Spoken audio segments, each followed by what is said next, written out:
कर हिलाते म्हारे जैसा किसी में ना दम। साथियों नमस्कार, जय भीम, सत श्री अकाल, सतनाम सत साहेब। मैं उमेश करुणा। हमारे साथ है जितेंद्र शर्मा जी, जो कि बहुजन समाज पार्टी के फायर ब्रांड ब्राह्मण नेता है।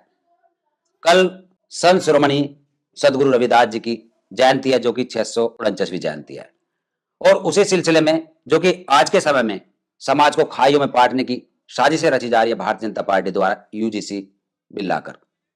और उसी कड़ी में हम उस दौर में जाएंगे जबकि संत शिरोमणि रविदास जी ने जातियों के खिलाफ, जातियां मिटाने के खिलाफ एक बहुत बड़ी आवाज उठाई थी। कहा था कि ब्राह्मण मत पूजिए जो होवे गुणहीन, पूजे चरण चंडाल के जो होवे गुण प्रवीण।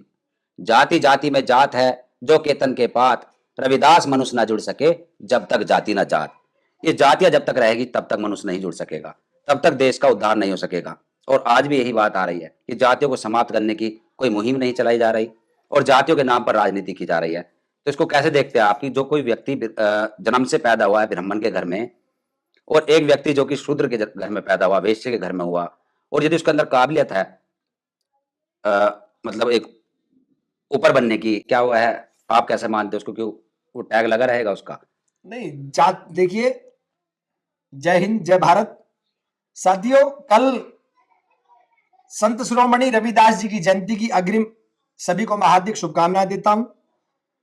और बात जहां तक जातीय समीकरण का है वो यह है, जाति के आधार पर इस दुनिया में सबसे सर्वश्रेष्ठ इस ब्रह्मांड में अगर कोई व्यक्ति पैदा हुआ है तो वो रावण पैदा हुआ है।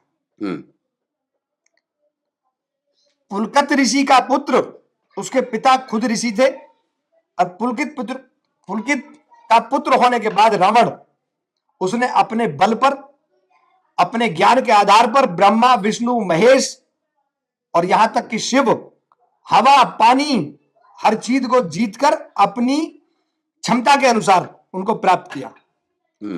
और प्राप्त करने के बाद में इतना बड़ा ब्राह्मण, कर्मकांडी ब्राह्मण होने के बाद उसने एक ऐसा कार्य, एक ऐसा रास्ता अपनाया कि जो उस जमाने में मानवता के बिल्कुल खिलाफ था।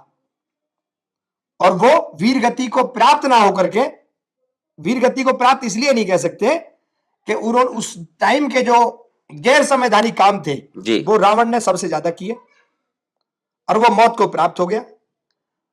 और ब्राह्मण कुल में पैदा होने के बाद भी ये उसकी मानसिकता रही।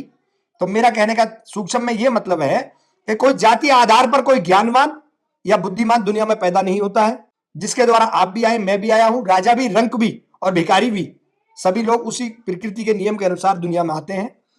जातीय आधार पर ना कोई ज्ञानवान पहले हुआ है ना आगे होगा।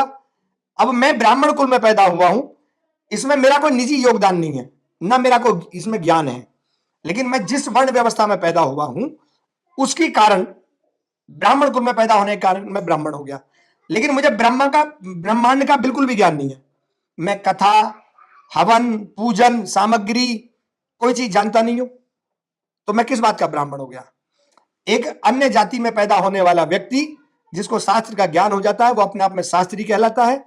और हमारे भारत देश में बाबा साहब भीमराव अंबेडकर कौन से ब्राह्मण के घर में पैदा हुए थे?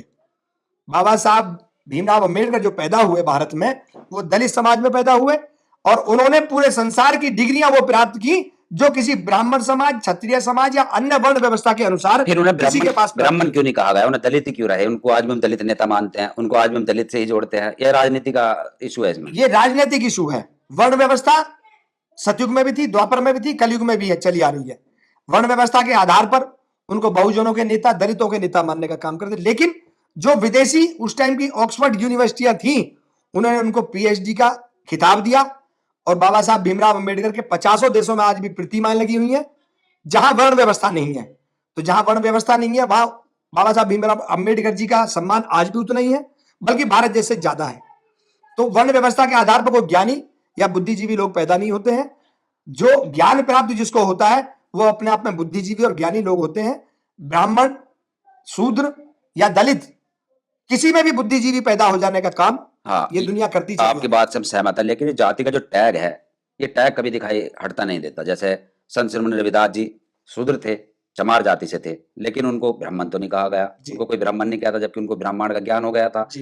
और संत कबीर जी जो कि जुलाहे थे, उसके बाद में भी वह ब्राह्मण नहीं बने, तो टैग क्यों नहीं हटता?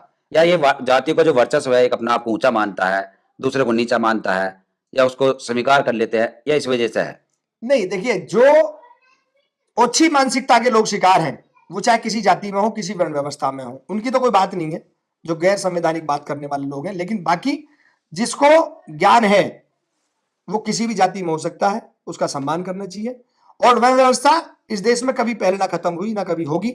अगर खत्म करने का, जैसे मैंने आपको पहले इंटरव्यू में कहा था, खत्म करने का तो सिर्फ ये है, बहुत से कितने लोग ऐसे हैं कि जो बाबा साहब भीमराव अम्बेडकर के रचित संविधान को फॉलो नहीं करते या नहीं मानते हैं, लेकिन मानना पड़ता है, क्योंकि भारत के संविधान में वो लिखा हुआ है। आपकी आस्था संविधान में हो ना हो, लेकिन आप जो अपने जीवन का कार्य करेंगे वो संविधान के अनुकूल करेंगे। तो वैसे ही भारत की सरकारों को ये सोचकर वर्ण व्यवस्था को संपूर्ण तरीके से बंद करने के लिए संविधान में एक ऐसा कानून लाया जाए कि जिससे समान नागरिक हो सभी और वर्ण व्यवस्था समाप्त हो जाए। बहुत बढ़िया। लेकिन इसमें फिर उसी पर हम आते हैं दोबारा, मंदिर का पुजारी ब्राह्मण बनेगा जी, चाहे शूद्र ने कितने भी, चाहे मैं हूं या कोई भी है, कितने भी कर्मकांड या कितने भी उसने ज्योतिष पढ़ रखे हो, वेद पढ़ रखे हो, चाहे उसने शास्त्र पढ़ रखे हो, उसको मंदिर में पुजारी नहीं बनाया जाएगा, ऐसा अधिकतर देखने को मिलता है। दूसरा, अगर कोई ब्राह्मण है तो वो शूद्र का काम नहीं करता दिखता, जैसे कि गटरों में सफाई करना, इस तरीके से। चाहे अनपढ़ भी है वह, अगर ब्राह्मण अनपढ़ भी है, वो ब्राह्मणी के पेट से पैदा हो गया, तो वह ऊंचा ही माना जाता है। ये सिस्टम बना हुआ है समाज के अंदर। और इसी बात का खंडन किया था संत कबीर ने, संत रविदास ने, और बहुत से ऐसे संत हुए। कबीर साहब ने कहा था कि जो तू ब्राह्मण ब्राह्मणी का जाया, तो आन बाट काहे ना आया, तो भी उसी रास्ते से क्यों आया जिस रास्ते से सब आए हैं। लेकिन जो व्यवस्था है, उस व्यवस्था पर आज भी प्रश्नवाचक चिन्ह लगता है कि आखिर ऐसा क्यों। इस बारे में आपने बिल्कुल अपनी बात स्पष्ट की कि सबका सम्मान करना चाहिए, लेकिन व्यवस्था जो बनी हुई है, इतिहास गवाह है जी, उल्टा नाम जपा जग जाना जी, और वाल्मीकि हुए ब्रह्म समाना। जी, संत वाल्मीकि जी को ब्रह्मा की उपाधि इसी भारत देश में प्राप्त हुई है, जबकि वो विक्रमादित्य के नाम से एक डाकू हुआ करते थे, लूटपाट का उनका कारोबार था। लेकिन जब उन्होंने मरा मरा मरा कहने के बाद उनके मुंह से राम राम राम राम राम निकला, तो वहां एक कवि ने लेख लिखा कि उल्टा नाम जपा जग जाना और वाल्मीकि हुए ब्रह्म समाना। जो रामायण होनी नहीं थी, कई हजार वर्ष बाद हुई, वाल्मीकि जी ने उसको लिख करके तैयार कर दिया गया। तो वर्ण व्यवस्था का ज्ञान भारत देश ने पहले भी स्वीकार किया है। वो वर्ण व्यवस्था के अंदर नहीं आते थे वाल्मीकि जी, लेकिन फिर भी उन्होंने वाल्मीकि रामायण लिखी, पूरे भारत देश ने वो मानी, और मानने के बाद में उनको शहर स्वीकार करा और उनको संत की उपाधि दी गई। जी। आज तुच्छ राजनीति करने वाले लोग अपने पुराने इतिहास को भूल गए हैं। अकबर के दरबार में बीरबल भी हुआ करता था। इस्लाम को मानने वाला अकबर बादशाह, बेताज बादशाह, तो ज्ञान के आधार पर कबीर को अपने राज्य में रखा, सलाहकार बनाया, सिपह सालार रहे। आज की जो 2014 के बाद में जो बिहार चली है भारत देश में, उन्होंने लोगों को कुंठित करके इस वर्ण व्यवस्था को और अधिक ज्यादा बल देने का काम किया है। वरना 70 सालों से देश में बहुत कुछ समानता थी, बहुत कुछ था। आज बहुत दूरियां जो बनती जा रही हैं, वो सिर्फ राजनीतिक लोगों का शिकार होने का काम भारत की जनता कर रही है। मेरा विश्लेषण इसमें इतना ही है बस, कि वर्ण व्यवस्था को समाप्त करने के लिए सरकारों को बहुत मजबूत पहल करनी चाहिए, तभी जाके देश का उद्धार होगा और जाति व्यवस्था यहां से समाप्त होगी। लेकिन हिंदू व्यवस्था में ऐसी बहुत सी कमियां हैं जिनमें भी सुधार होना बहुत जरूरी है। जी। आज के समय में जो एक घृणा बनी हुई है, वो इसलिए बनी हुई है कि जो कार्य बांटे गए, कार्य के अनुसार वर्ण व्यवस्था थी कि ये इस कार्य को करेगा। कुछ जातियां अपना कार्य जानबूझकर भी छोड़ना नहीं चाहती, जैसे कि वाल्मीकि की आपने बात कही। वाल्मीकि समाज के लोग खुद भी गुनाहगार है, वह खुद नहीं चाहते। अधिकतर जो हम देखते हैं कि यह काम हम छोड़ें, उनको लगता है कि हमारा जन्मसिद्ध अधिकार है और इस काम को हम नहीं छोड़ेंगे।